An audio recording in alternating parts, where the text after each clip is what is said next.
Hey people, Sseth here. Pathologic Free is a game about trading walnut shells for opium with a gang of preschoolers, arguing eugenics with rats, and upholding your Hippocratic oath. Despite the number, this is the best entry point to the series. You don't need prior experience or to play the previous titles to understand the contents, which is a blessing because I have. You play as Daniil Dankovsky, Bachelor of Medicine and proprietor of Fanatica, a Soviet institute researching the phenomena of death and its reversal. Funding has run out, and your last hope is a letter describing the existence of an immortal man, Simon Kane, living in a remote town on the steppe. Translation: this game takes place in Kazakhstan. However, upon arrival, you're informed of his murder. To make matters worse, a mysterious plague has broken out. The trains have stopped, and there's no way out.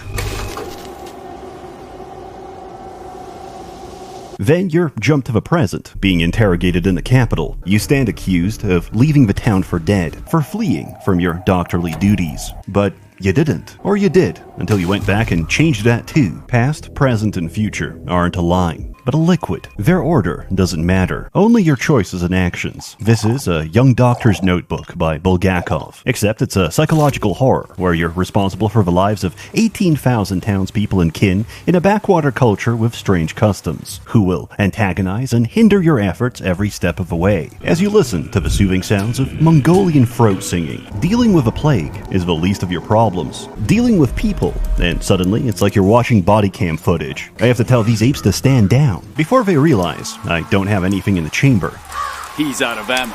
Or do I? And all this while you deal with the greatest problem: yourself. With his glass bones and paper skin, Daniil has the constitution of a hummingbird. A little too much excitement. He becomes manic, and his tiny heart just can't keep up. But if an orphan calls him Unk and says he's getting a Norwood 7 in the next 4 years, he begins to load his suicide revolver. To summarize our protagonist's entire ethos: if you bully me, I'll kill myself. Every moment is a battle against apathy. Get a little too sad, upset, or annoyed, and suddenly you're fighting intrusive thoughts with a gun in your mouth. But death is the beginning. Our failures on the 5th marked the end, and we're not satisfied with the conclusion, so we're going to rewrite the whole thing. Time is essential, precious, and fleeting, until we wind the clocks back and realize each day is infinite. After all, the cathedral generates time.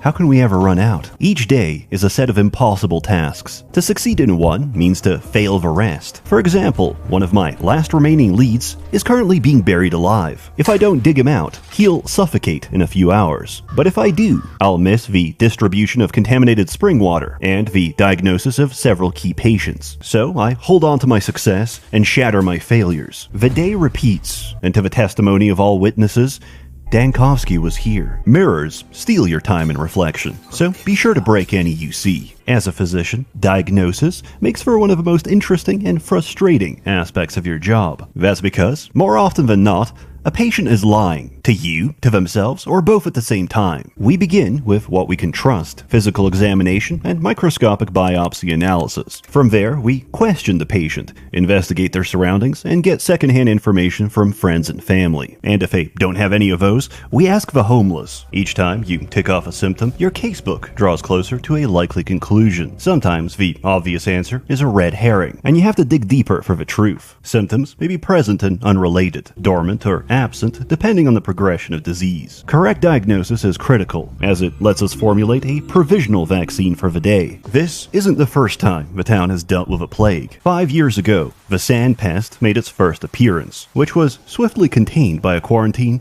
and burning everyone alive. Unfortunately, the town physician responsible for containing the epidemic, Isidor Burach, has also been murdered on the exact same day as Simon. However, we aren't entirely defenseless. We brought an experimental prototype from a capital, a device that manipulates air pressure to disperse microbial particles. Hold down, charge, and release.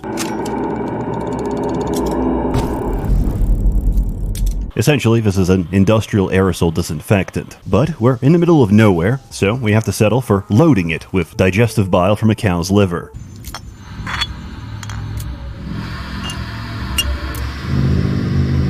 The good news is that we can traverse infected districts. The bad news is that we're going insane. Shub-Niggurath step demon and manifestation of a plague, has taken a fascination with us. She is death. You're the killer of death, and she's pursuing a toxic relationship. It's not a case of you're bad for each other. She is a golem made of sand and bone, and she's going to tear you apart. The prototype can only temporarily delay her, but like a moth to flame, she's easily distractible. But we can't run forever. Each site of infection contains a bloom, a cluster of dormant plague. When stimulated by a caustic agent, it becomes active and exhibits autophagy against other sandpass cells. By loading our prototype with a sample, we can fire it directly at Shub-Niggurath. You get a single shot at this, so try not to miss. Provided you didn't fumble it, she cannibalizes herself, which slows the outbreak for a day. And tomorrow, she'll remember what you did. Ever since Pathologic 2, the mind map keeps us from aimless wandering. Each time we travel between districts, we have to plot a course. If they're safe, we can pass through automatically, but cross any district that's infected or rioting, and we have to reach the exit ourselves. Personally, I prefer death by ancient bacteria over the raping intent of country bandits. Wherever Dankovsky goes,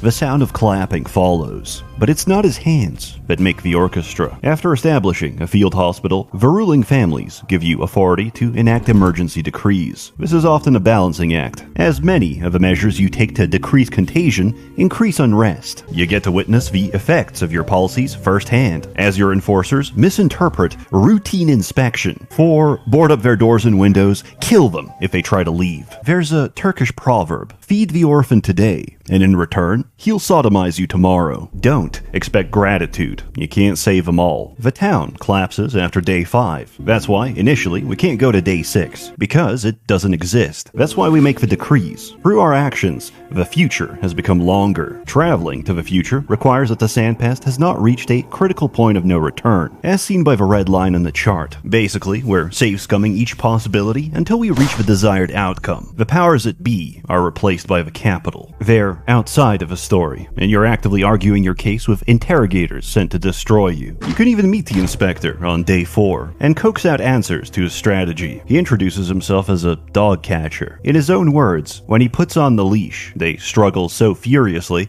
they get into a loop. These loops are dead ends in your reasoning chain, paradoxes and contradictions that have to be rewritten to escape. If we calm down and refuse to struggle, he can't win. We can't influence the outcome without starting the day, but to start the day, we have to convince him of its relevance. For this reason, we dispel his immediate accusations. Then, as the story changes, so does the relevance of what came before and after. You've probably realized by now, there's a lot of dialogue. It's not just verbose and flowery, it's a lot of sophistry. And it goes both ways, because Dankovsky will randomly spout Latin, not even complicated Latin. Instead of saying, "You made a mistake," this man will say, "Errare humanum est." Replace it with Japanese and you'll understand. A patient complains that they're dying. He responds with, "Naruhodo." We're talking weeaboo levels of Latin. Ever since Mandalore pointed this out, I'm led to believe the town doesn't distrust him. They just think he's a neurodivergent savant. As he garbles out, "Watashi wa daniro desu."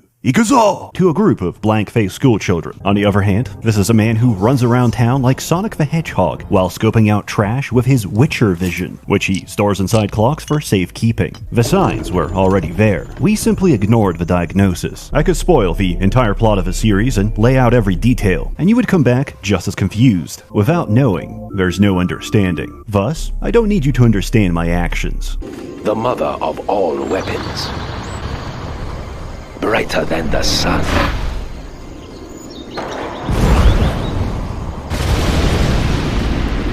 Pathologic is avant-garde if you're a Pseud, puzzling if you're Goy-cattle, and mundane if you knew it already. Playing Pathologic 1 feels like being mugged, repeatedly, forever, and I don't wish this on anyone. Pathologic 2 became an actual game, and free is the most polished experience this company has ever made. They say, write what you know. In a case of modern media, this is living in Seattle and receiving the gift. Then, from the Slavosphere, it's a bunch of esoteric hallucinations from a lack of sunlight. Combine this with Second Temple Talmudic rabbinical teachings, read a little bit of a Kabbalah, sprinkle in some Gnosticism, and see what comes out. It's probably one of the better artsy games out there, but the problem is that the art crowd has AIDS.